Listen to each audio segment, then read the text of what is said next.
All right, here we go.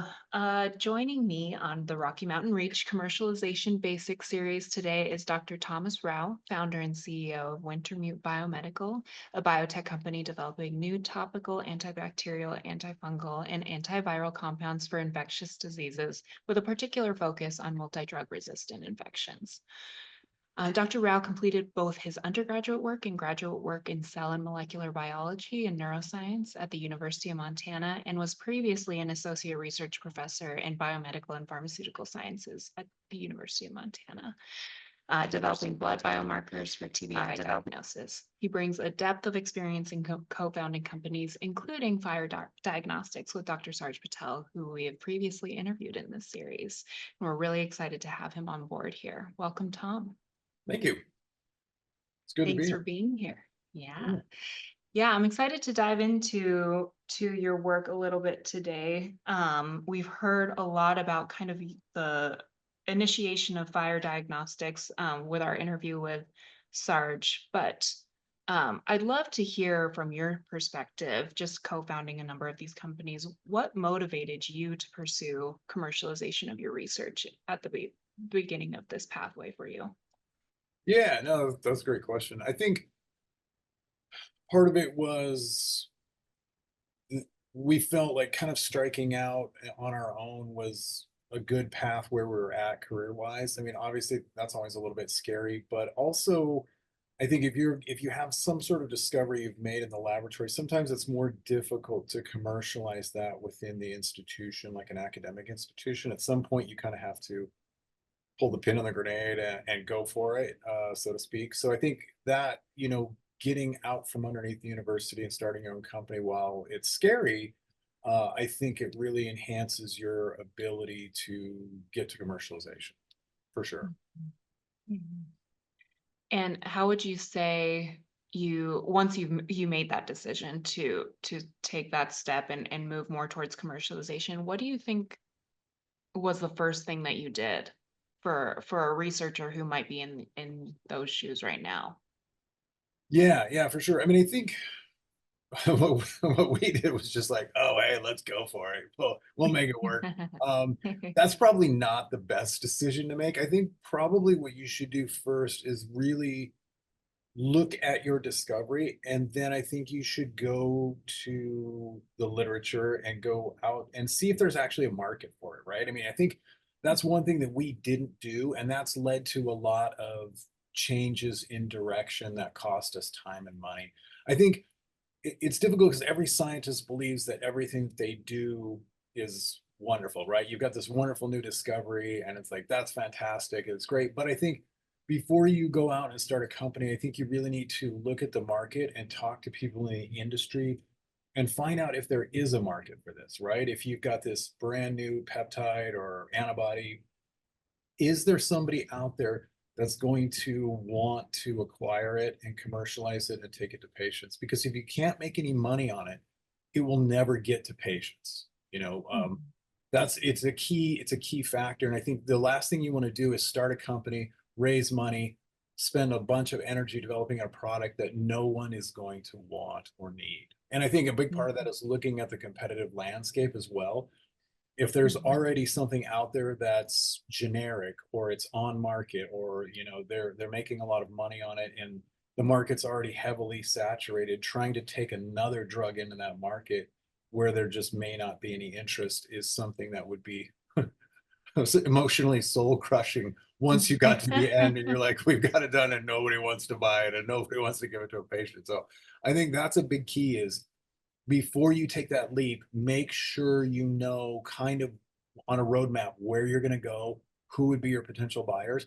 And those are going to be critical attributes that you need to bring when you raise money, right? Those are questions investors are going to ask right away. They're like, hey, who's going to buy this? You want me to give you my money, but what is your strategy to get to market? And have you really researched this market? So long-winded way of saying take some time before you jump into a company and look at that market and look at what your product's going to be. And obviously that can change, right? As your research develops, there could be other things that come along, but I think having a general idea of marketability is really important.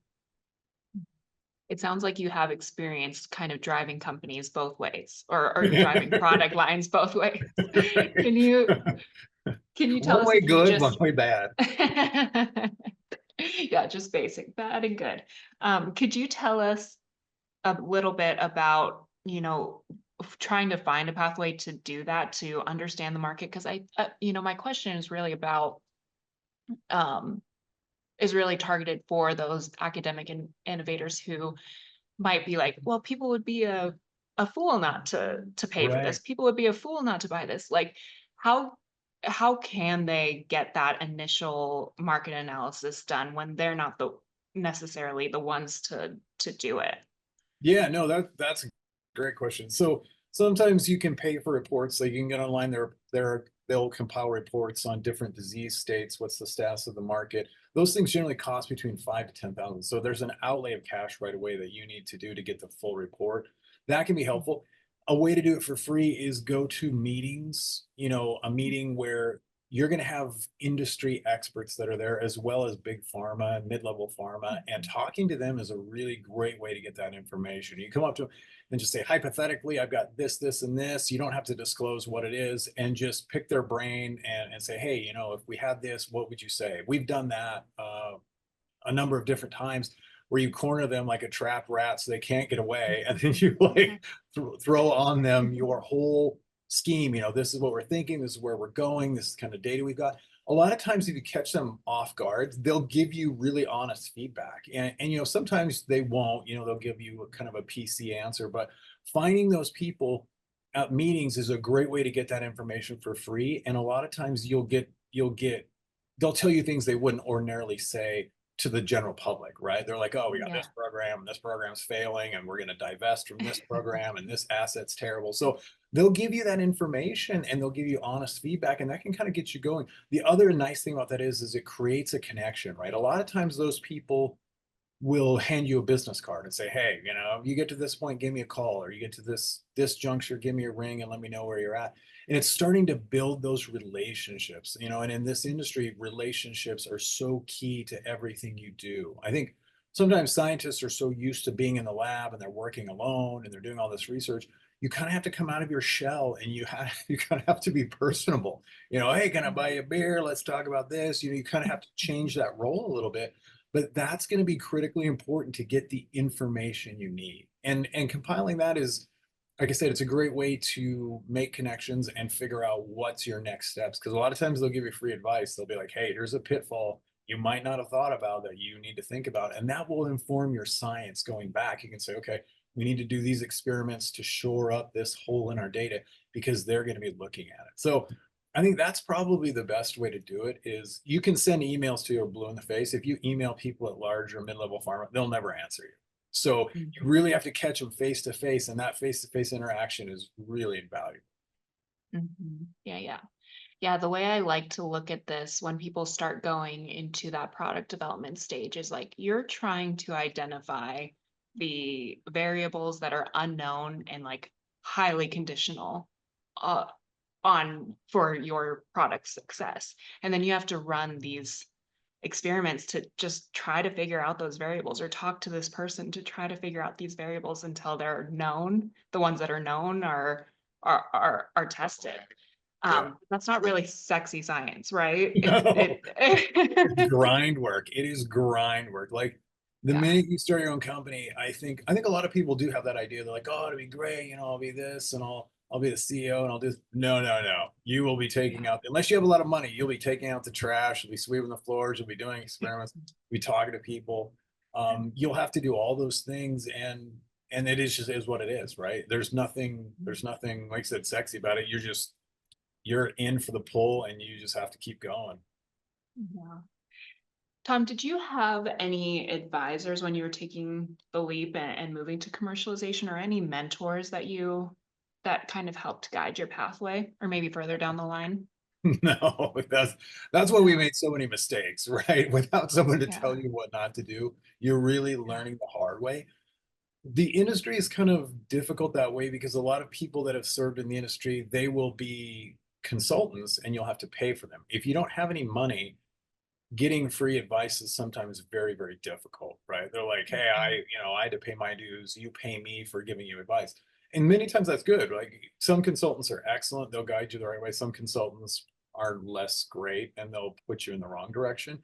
You just don't know until you're in the mix, right? Until the outcome. But I think that would be great. That would be something that would is needs to happen at universities is there needs to be, I think, more mentoring for people that are up and coming and they're like, hey, I'm thinking about taking the plunge. I'm going to start my own company. Great. That's super. But without having anyone giving you any advice, you just end up going by trial and error and making mistakes, and after a while, your spidey senses get kind of honed and you can kind of smell when something's not right. You're like, I don't know if that's Yeah. good advice or not. But you can always, get a second, third, fourth opinion. Now, when we do anything, we always try and get 4 or 5 different opinions and then kind of analyze those and look at, hey, what makes the most sense financially with the program and who do we trust in terms of advice? Because despite everyone being like, oh, the pathway to FDA and IND approval, all these things are very straightforward. They're really not.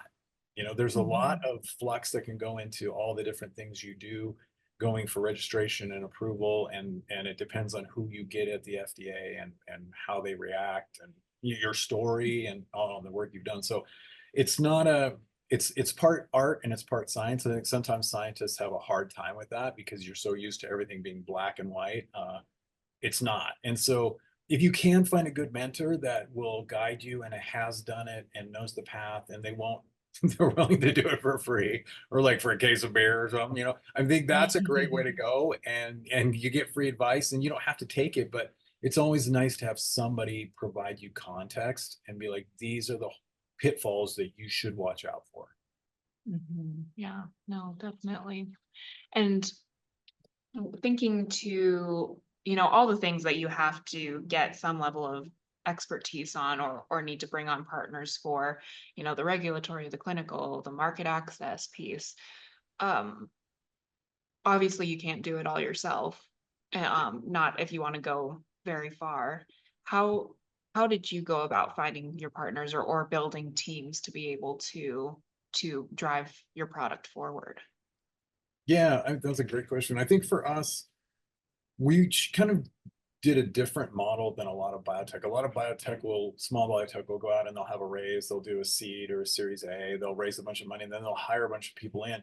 The problem with that is it creates a massive burn rate, right? So if you've got 20 people, you're burning through cash pretty quick. We decided to run a very, very small crew, and then we would go to CROs and universities and we would contract out the research that we needed. That was useful for us because a lot of times in-house data that you generate is always subject to potential bias, right? So by going to third-party testing groups, that will enable you to get unbiased data that's much more convincing, and then you just pay them as you need them. And so for us, we ended up working with different CROs, and then we talk to the CRO and say, hey, who do you recommend to do this work? A lot of times they have a recommendation that will work out really well, and they've already worked with that other CRO. So you kind of start to form this network of people that all know each other that work really well together. The last thing on earth you want to do is get two CROs that don't work well together. And they're fighting and they're kind of bitter with each other because then it starts to interrupt the whole process. You're like, okay, we want everyone on our team, especially if they're not in-house, and I can't boss them around, right? They're not my employees. So I'm contracting with them. You want them to work well together and have a collegial relationship. That means that they're all jiving and getting work done. And so we've been really lucky. We've gotten really good recommendations from people that we know and that's worked out really well. And they all tend to gel really well and they work effectively and quickly together. So but that's not always the case. We've had CROs that are terrible and we've had to fire them. And there's a little bit of joy when you fire them. I'm not gonna lie, we're like, you're done. See you later. There's always because they've taken some of your money and haven't done what they said they were gonna do. So and I would definitely warn people when you go to all CROs are not equals. There are some of them that are out there, they'll know you don't have experience and they are going to hose you for money. That is just what they do. They're going to know you don't know what to do. They'll overpad their budget. We had one CRO. Uh, that we got on. They had a really high budget. It was a lot of money. It was millions of dollars. We brought in an independent, unbiased individual that chopped about 3 million out of that budget in 10 minutes. So I would Mm. always recommend that you bring in your own person that you've hired that's disinterested, have them review the budget and then have them chop it to pieces because by the end of that 10 minutes, they look like they've been beat up and we're like, oh, it's just getting started. We're gonna get more out of this thing. So you can always negotiate that budget. You can always talk to them. But if you don't know what you're doing, you really need to have your own people that you've hired in and say, look, all I want you to do is tear these guys apart, get them to where they Mhm. should be. And that's always helpful. Yeah. And that's something you don't know initially, right? You'll just be like, oh, this is what we should pay, and this is, what the charges. No, Mhm. wrong. They're gonna Yeah. they're gonna know that you don't know what you're doing, and there's a chance for them to pad that budget up. Not all of them will charge it, but a lot of them will. So I Mhm. think just be careful on that. Be careful on who you partner with and how you make your connections. But once you trust them and you know that they've got your best interest, they're not gonna burn you on cash. Then it's easy to start building off of that and say, who do you recommend? Who should we go to? And that's how you start. And it takes time. It takes time. Yeah. Yeah. Do you see benefits or areas where the ecosystem here in Montana and the regional area, do you see where there are opportunities for people to come in and partner with you, or do you primarily look outside of the region at this point? We primarily look outside of the region at this point, and part of that is a lot of our operations are based in Australia and New Zealand, simply Mhm. because Australia and New Zealand give the 43.5% cash rebate back. So for Mhm. us, universities over there, we can do work with them. We get the rebate back. It gives us more bang for our buck. But that being said, we use the university cores here at UM. So today I'm taking samples down to the SEM core to have them do work. We're always very happy to utilize local resources if we can, if they have the abilities we need. And I think it's something I would really hope in the future that would expand even more because MSU and really do have great cores and they've got great equipment and people. Um, and if there's an incentive like a pipeline program where you could go to an individual and say, hey, these are the experiments I need done, and then they can find those people and facilitate that, that saves us time. And that's a great way to go because we don't care where the work gets done as long as it gets done well and we're confident in the results. So yeah, I think it's kind of a mixed bag, but I think maybe in the future as universities kind of open up their commercialization pipeline, telling researchers and saying, look, you guys can use these for your company, we'll charge you more, but it's still better than, a CRO in Boston or a CRO in Silicon Valley. Those are a lot of times those prices are way inflated. And if you can say, look, you're getting a better deal here, plus, you're right here, you can talk to the researcher anytime. That's great. That's a great incentive to do more work here. Mhm. Yeah, yeah. Yeah, I asked because, like you, I probably have spoken in a lot of international places and usually the first question that you get is like, "Oh, how'd you end up in Montana?" or "What brought you to Montana?" Like people can't really understand um, that there is a burgeoning ecosystem here, and I see a lot of, the success that you've had, the success that Sarge has. It's bringing a lot more attraction here to build out more resources. Yeah, plus, I mean, it's nice it's kind of a small pond, you're not it's nice Mhm. because you can walk right down to the core, you can do these things.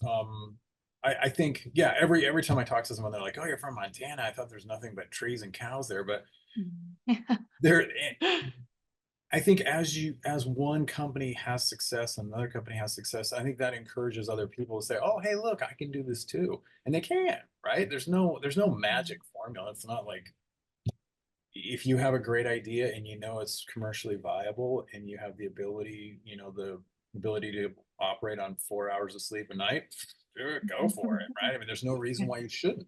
Um, and despite all the downsides, it's a lot of fun. No day is ever the same. Every day is different. You're gonna have new problems to solve, and you're in the game, and you're you're making it happen. And that's fun. That's fun. It's an exciting thing. Even on the most miserable day, you're like, we're trying. We're doing our best. So yeah, yeah. I hope more people do, and I think there's a lot of good science that's being done that has that potential to commercialize. And sometimes it's hard to take that leap, but I mean, what's the worst that can happen? It fails, and you're like, oh well, we learn from it, and you move on, and you try it again, or you do something different. Yeah. Yeah, yeah. Yeah, my one of my final questions for you is, as a professor in the university setting, and I think a lot of people in those shoes where they're thinking about taking their research commercial, um, I think there's a lot of balance that has to happen between your academic responsibilities and your entrepreneurial responsibilities. How long were you doing that? How long were you doing that into your company? Yeah, it was. We founded in 2012. We incorporated in 2016. I had about, yeah, 5 or 6 years part time, where it's kind of just we were kind of I was doing it on the side, and then yeah, at some point you have to make a decision, right? You either have to put all of your effort into this, or you have to sell it to someone else, or you have to let someone else take it over. No investor is ever going to put money into your company unless they know you're full time, especially if you're a small company, right? At some point you have to make the decision, and fish or cut bait. What do you do? Are you going to go live, or are you going to let it run? So that's hard to do, though. That's hard because you're trying to generate data, and you're really small. You're trying to get the data and get everything you need to get the company to the next milestone, so you can raise that money. So yeah, but yeah, I don't know that there's a straightforward answer. I just think at some point you have to decide where you're going to. For us, for Sargent, it was easy. We ran out of funding, so we ran out of grants. We're like, well, I guess there's nothing more to be done here. Let's move on. But I think you do have to make that decision at some point where you're like, hey, because no, again, you won't be successful. You will not if you're not in the game 24/7. You just can't do it any other way. There's too much to be done. There's too much work, and investors will, if they find out they put in their money and you're not full time, if you're not dreaming about your company when you're in the shower and eating food, if you're not doing those things, they're going to be unhappy, and they'll never give you the money. And if you tell them that you're going to be full time and you're not, you're in a lot of trouble. So yeah, I think it's different for everyone. I think maybe when you hit a milestone and you're like, we know that this has got real potential and we can get some investment, then that's the time to say, I have to, resign this position and go full time. Mhm. Good advice for someone just on that stage of Yeah. development. So Tom, my final question to you is, what advice would you give to researchers who are interested in commercializing their discoveries? They haven't done anything, they haven't even talked to IP yet, but they're trying to make that decision of whether or not they want to go down that route. Oh, that's a good question. I mean, I think, like I said before, you know, put together, even if it's completely hypothetical, put together a business plan, put together where you think the company's going to go. What's your dream for the company, right? What do you see your final thing? Maybe you don't know. It changes from day to day. You wake up one day and you're like, this is what we're doing. Then you get new data the next day. And you're like, oh, we're totally changing this.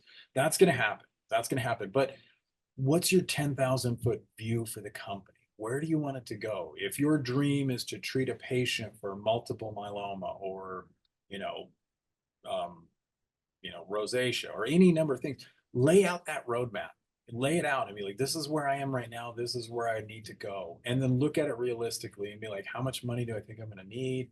How will I get there? And those are things you don't know, but you can start to lay out that journey, and then sit down and think about it realistically. Be like, how much time do I have? How much ever do I have? Do I really believe in this? Um, and people are always like, oh, I'm passionate. I'm passionate about this. I'm so passionate. Forget the passion part, right? Be purpose driven. Decide what you're going to do, because the day after day grind, it will crush your passion. At one point, you wake up and be like, I'm not passionate about anything. You're just gonna have to keep going, right? I mean, passion gone, but you still have that purpose. And you can go back to that document you created 15 years ago and be like, this was my purpose. It's still my purpose. Let's keep trudging. And I think that's really important is lay it out, decide if it's meaningful and what you want to do, and then decide how much you're willing to invest. Is it all of your life, all of your time, everything? Because everything's going to suffer, right? Your relationships are suffer. You'll forget what you did for fun. Those are things that have to happen. And look at it realistically and be like, am I willing to do this? And if you are, then it's probably the right choice, right? If you're like, I believe in this so much and I feel this purpose is so driven in me, I'm going to do it. Okay, if you're that driven, you'll make it happen. You will. And maybe it will fail, right? At the end of the day, a lot of drugs fail, but that's not your fault, right? If you've done all the science right and you've done everything right and the drug doesn't work or it's toxic or something like that, hey, that happens. It happens. But at least you got out there and you tried and you did your best and no one will knock you for that. All right, Dr. Thomas Rao, thank you. You bet. Have a good day.